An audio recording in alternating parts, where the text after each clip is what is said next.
Y ayer jueves, Jesús Ramón Moya Grijalva presentó su renuncia como auditor mayor del Instituto Superior de Auditoría y Fiscalización en Sonora, esto pues al Congreso del Estado. Y para platicar justamente de este tema, ya tenemos en la línea telefónica al presidente del Congreso del Estado, Jacobo Mendoza, quien saludo con mucho gusto y le doy la bienvenida a este espacio de noticias. ¿Cómo está, Jacobo? Muy buen día. Hola, buen día, muy buen día, gracias igualmente, saludos a ustedes, auditorio, gracias Elena.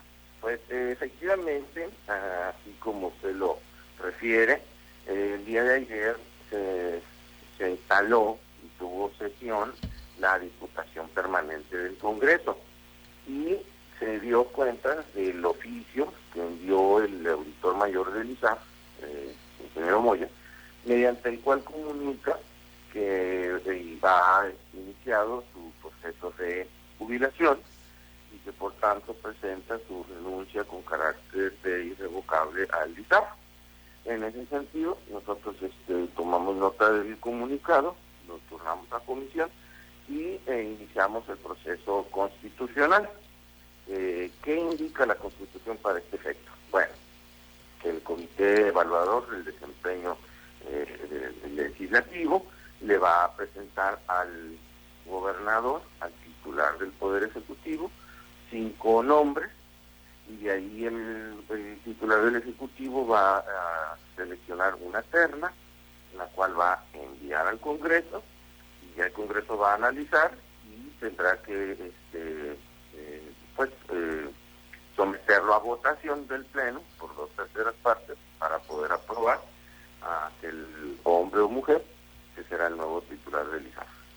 Jacobo, cuando hablamos de esta terna que enviaría en su momento ya el gobernador al Congreso del Estado, Sí. los diputados eligen a la persona que esté mejor calificada en cuestión de los exámenes que les hacen, ¿o es simplemente a quienes ustedes consideran que es un mejor perfil independientemente de la calificación? Por supuesto, no, se hace una evaluación desde el perfil, la trayectoria, lo evaluado que esté para el puesto, ¿no? Incluso ese procedimiento inicia desde que el comité de evaluación analiza los 5 perfiles que van al Ejecutivo. Es decir, desde que se presentan los 5 perfiles del comité de evaluación, ahí ya hay un proceso riguroso de selección, de análisis, de revisión de sus currículums, y también el Ejecutivo, al depurar esa lista y seleccionar 3, también hace un análisis dentro de las instancias de evaluación del Poder Ejecutivo de quiénes de esos 5 podrían mejor recibir la encomienda, pues, ¿no? Entonces, todos esos 3 filtros, imagínense usted lo riguroso que deben de ser para pasar primero por el Comité de Evaluación del Desempeño, segundo por la Oficina del Titular del Ejecutivo y tercero, finalmente, por el Congreso y por el análisis de las comisiones, para después ya dictaminar y presentar ante el Pleno la votación. Estamos platicando con el presidente del Congreso del Estado, Jacobo Mendoza, y te pregunto, Jacobo, ahorita que nos estás hablando de todo este proceso de selección, la renuncia de Moya, pues entrará o dará efecto a partir del día 16 de enero. ¿Es correcto? Cuando esto sucede, ¿cuánto tiempo tiene el Congreso del Estado en este proceso que nos hablas de mandar los 5 perfiles al gobernador, que después les reenvíe la terna? Aproximadamente ¿de cuánto tiempo estamos hablando? 30 días señala la Constitución. Ok. 30 días ante la falta de la absoluta del titular, pues, por motivo de su jubilación, se establecen 30 días. En cuestiones de evaluación, ¿cómo es el trabajo que realizó Jesús Ramón Moya? Pues mira, ya estaríamos a un análisis, pues, de resultados, ¿no? Uh-huh. Entonces, eso se analiza en el Congreso a través de la Comisión de Fiscalización y se evalúa el desempeño. Yo lo que le puedo decir es que nosotros tenemos la obligación de revisar, la obligación del Congreso es fiscalizar. Okay. Y esa obligación que nos da la Constitución se ejerce a través de un instituto que goza de autonomía, y ese instituto es el ISAF. Entonces nosotros tenemos los mecanismos para revisión de las cuentas públicas. Yo lo que sugiero, o mi propuesta va también en el sentido de respaldar un fortalecimiento de todo el sistema estatal anticorrupción. Así también ya lo señaló el gobernador del estado, el doctor Alfonso Durazo.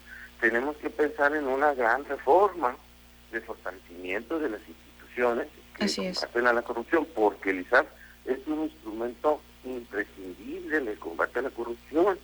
Y también tenemos que pensar en una reforma al propio Instituto Superior de Auditoría y Fiscalización, porque habría que poner a debate si le devolvemos al Congreso esa facultad de fiscalización o lo volvemos a hacer al ISAF un instituto técnico, ¿no? Con autonomía de gestión, pero supeditado nuevamente al Congreso. Entonces creo yo que vamos a llevar el tema del ISAF a una reflexión de fondo.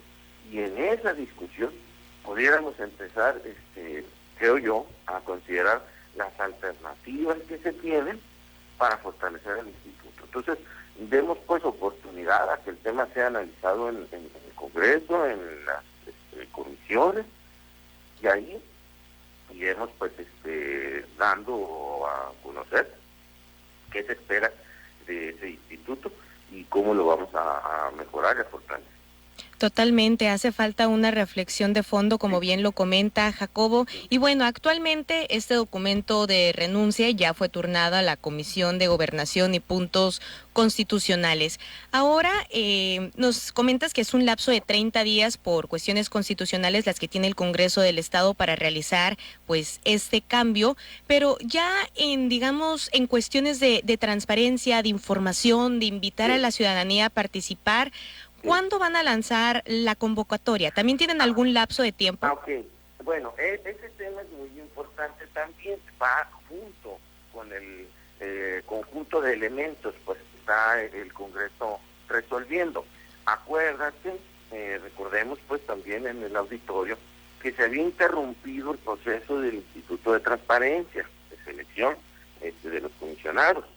Con las reformas a la Constitución que hizo esta legislatura, este Congreso, a partir de septiembre, ya en un proceso de transformación, pues, de volver al orden constitucional, porque se había afectado el procedimiento del Instituto de Transparencia, le habían arrebatado al Congreso la facultad de convocar y de integrar a los comisionados del Instituto de Transparencia. Así es. Hoy, que ya logramos reformar la Constitución y que hemos recuperado esa facultad, ya se emitió la convocatoria y ya se tienen 47 aspirantes para el Instituto de Transparencia.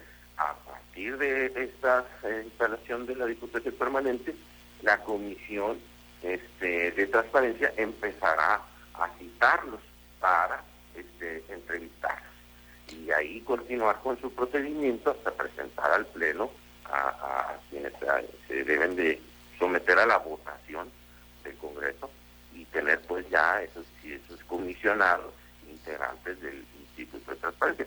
Todo es una serie de elementos que nos hacen recuperar en su conjunto pues las instituciones que tienen que ver con todo el sistema estatal anticorrupción y de transparencia y de fiscalización, ¿no?